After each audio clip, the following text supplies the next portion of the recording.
Yes, ready, start.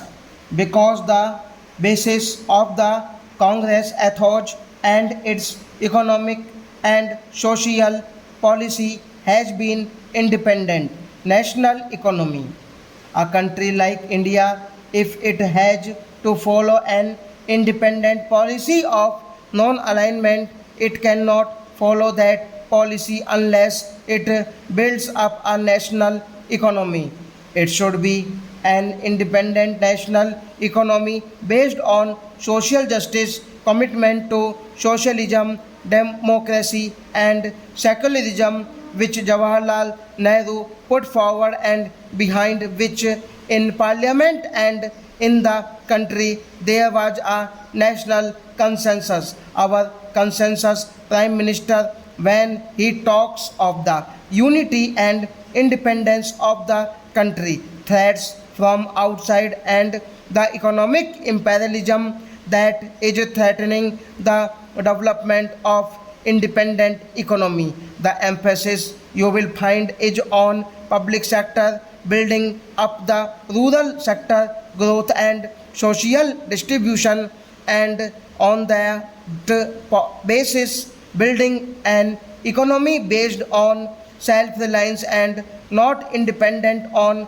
foreign capital assistance. The fact is that India is a shining example in the present day world when you have an adverse international economic environment, when economic assistance is going down, the multilateral assistance is cut down, the IDA aid is cut down, and policies are framed all round so that our export trade development and our export promotion is faced with greater difficulty.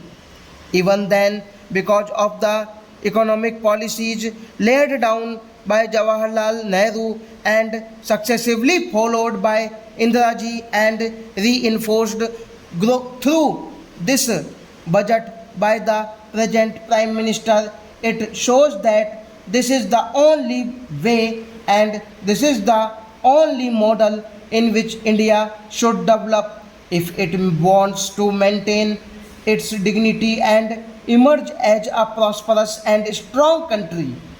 So this myth is demolished that this budget is anti-poor or anti-growth or this budget is anti-social justice. Actually, it aims to achieve all these objectives.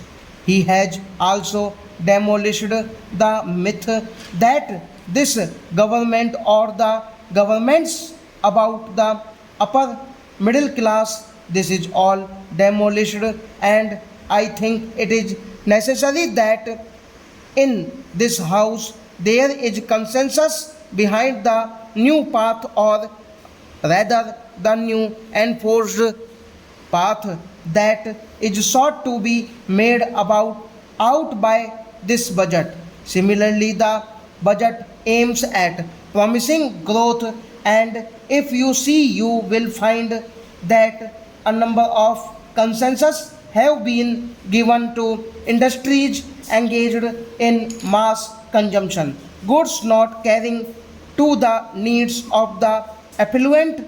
A number of measures have been suggested. I need not go into that. It particularly tries to promote indigenous capital goods industry, which is the basis of self-reliance and which is the basis of promoting growth in the future development of our country. Stop.